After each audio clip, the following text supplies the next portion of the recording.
Sports on Tuesday, April 2nd. On today's show, we go over Josh Jung replacements. Is Sean Manaea going to be a good waiver wire ad? And much more. Let's get into it. My Monday player of the night for fantasy baseball, the aforementioned Sean Manaea of the New York Mets. He was very efficient and effective in his Mets debut. 6 innings, 1 hit, 0 earned runs, 2 walks, 8 strikeouts. Now, here's what I'm going to say. Can he keep this up the entire season? I don't know, but we'll see. You may see him in a second in the waiver wire, but what I'm going to say on Manaea is he was ultra efficient last night in his first start as a Met. But on the downside, the Mets did have to put Tyler McGill on the injured list, the 15-day IL with a shoulder issue. So if you had Tyler McGill, I would advise in picking up Sean Manaea. Now, here's my fantasy baseball standouts from Monday. With the honorable mention going to Raynel Blanco, the starting pitcher for the Astros, 30 years old. He threw a no-hitter last night on April Fool's Day. And he's 30 years old. He's widely available in fantasy. I would, if you need pitching, I would go out and add Raynel Blanco. I've already had somebody do it in one of my leagues. But now let's get to the standouts from Monday. The first one was Mike Trout, who went 2 for 4 with 2 home runs. Now, Mike Trout should not be available in any leagues. If somehow somebody dropped him, which I don't think I would do that, he is my priority at if somehow he is available somehow in your league, but I highly doubt he is. Like I said, 2 for 4 last night with 2 home runs. Then you had Rangers outfielder Adolis Garcia. And that would be the Angels, of course, Mike Trout. But you have Rangers Adolis Garcia, 1 for 4 with a home run last night against the Rays. You have Mackenzie Gore.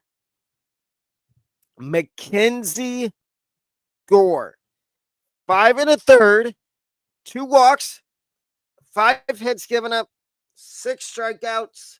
He did give up 3 earned runs.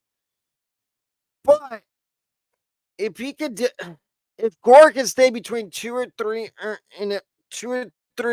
earned runs a game in his starts, I think he will be fine. And in the one that was most impressive to me last night was Shoto Ominaga. 6 innings, 2 hits, no walks, 9 strikeouts. The only issue I have with Imanaga is he gave up a lot of hard hits last night. Hard hit baseballs that were preferably caught by his defenders. But just imagine those hard hits in the summertime when there's wind. Some of them will go out of the ballpark. But I think Manaea can be a really good pitcher for the Cubs. My waiver wire pitchers part 1, under 80% rostered. And I spoke about him a minute ago. Sean Manaea, 15% rostered. If you had Tyler McGill, I would go out and see if Manaea should be available. He's only rostered at 15% of ESPN leagues. If he's out there in your league, I would put in a waiver claim for him or pick him up and add him, put him on your bench. and wait till his next start to put him in your lineup. He's waiver wire player number 1. Number 2 is Jordan Hicks. And this irks my nerves. Not the fact that he's 19.7% roster. It irks my nerves that the Cardinals never tried him out as a starting pitcher. All they wanted to do was bash our heads in with Jordan Hicks as either the setup man or the closer in St. Louis. Look what he did with the Giants in his first start as a Giant. He was really efficient and really good. He is, like I said, he's 19% rostered, 19.7, almost 20%. If we can get that up to 25, that would be perfect. 25% by the next time we do waiver wire. And as you see, waiver wire, you may see the same guys on here again, or you may see new guys. Like the next guy, Garrett Crochet. He's a new guy on the waiver wire. 17.6% rostered. You better get him today before he starts. He starts tonight. If you need help with starting pitchers, I would pick him up. And this last guy, Brewers relief pitcher Abner Uribe. He is the closer until Devin Williams comes back. He is only 15% rostered, 15.6. If you play in a league that offers saves, I would pick him up. Josh, if you didn't hear about Josh Jung, Rangers third baseman, he is out with a broken thumb, and it's devastating. I just told y'all to pick him up yesterday, and I feel bad for doing that. But here's 3 replacements for Josh Jung.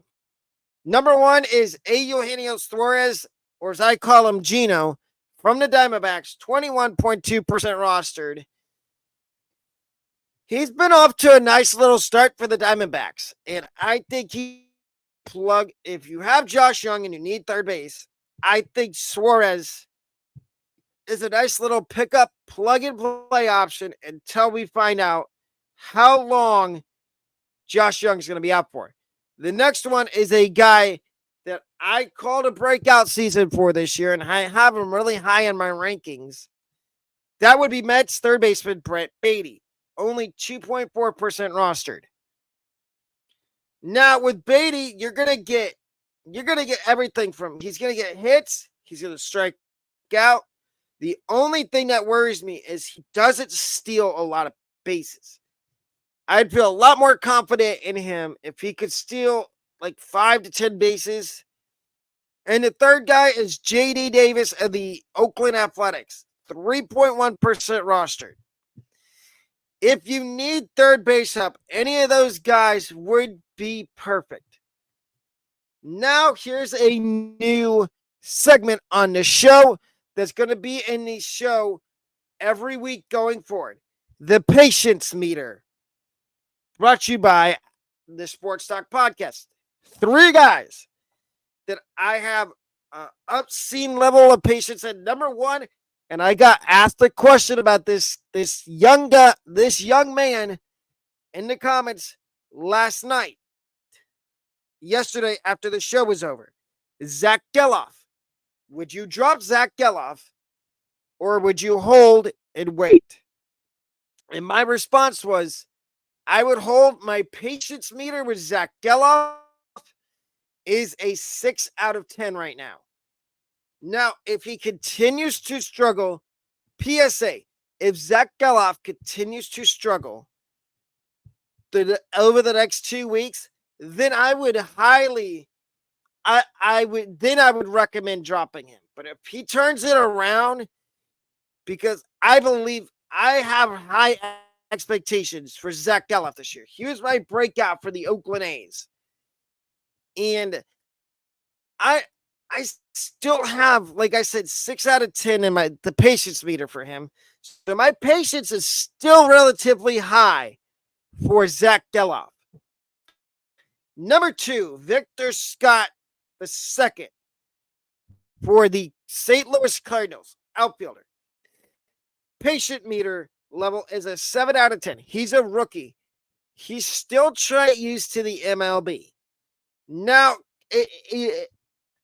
I know they're going to be getting back a couple outfielders here soon, and Dylan Carlson and Lars Nootbaar. If Victor Scott struggles, I think he might be going back. I think he might go back down to AAA and have to fix some stuff, and then they might call him back up later in the season. And then the last patience meter is Tigers first baseman Spencer Torkelson. I know he struggled to start the season, but pump the brakes. He's a 7.5 out of 10 on the patience meter for me. Listen, the Tigers have a lot of young hitters. Torkelson, Riley Green, Kerry Carpenter, Colt Keith. And I think they will figure it out. I really do. Waiver wire part 2.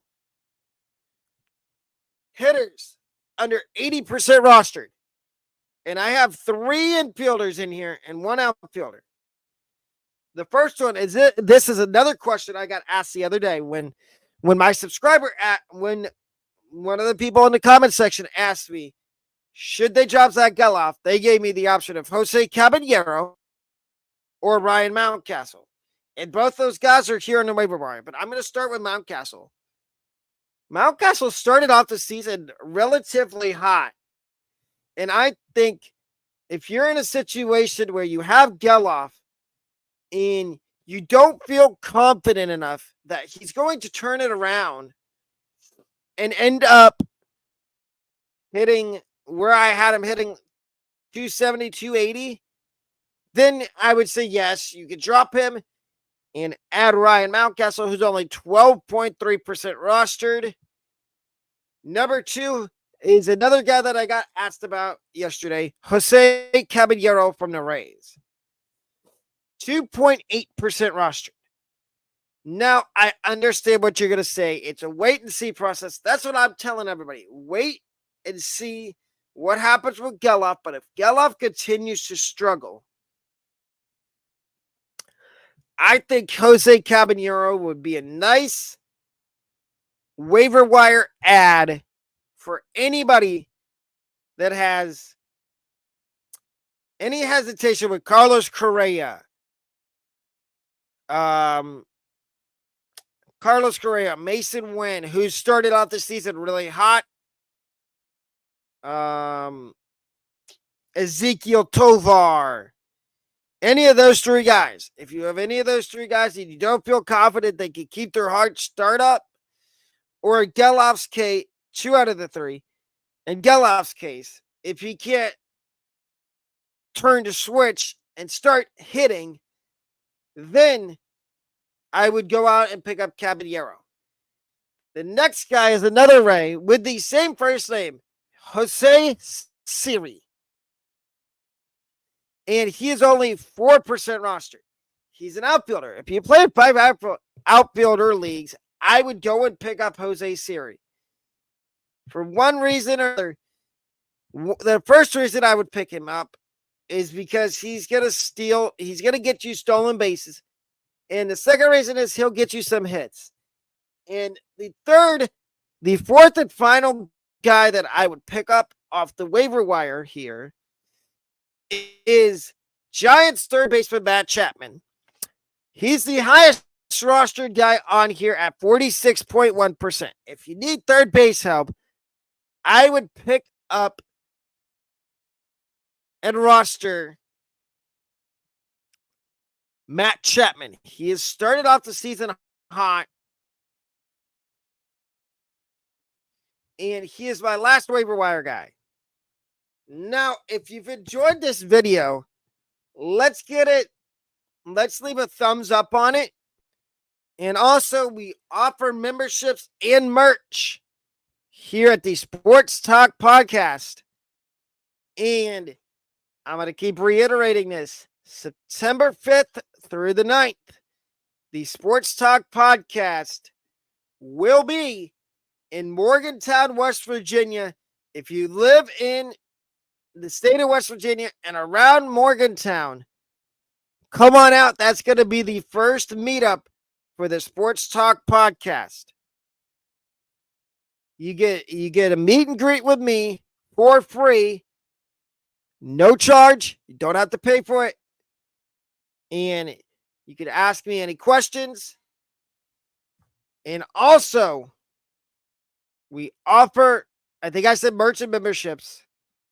But if you have any, and also please remember to subscribe to this channel so you don't miss any future uploads of the Sports Talk podcast. We have a college football Sports Talk podcast episode on Thursday.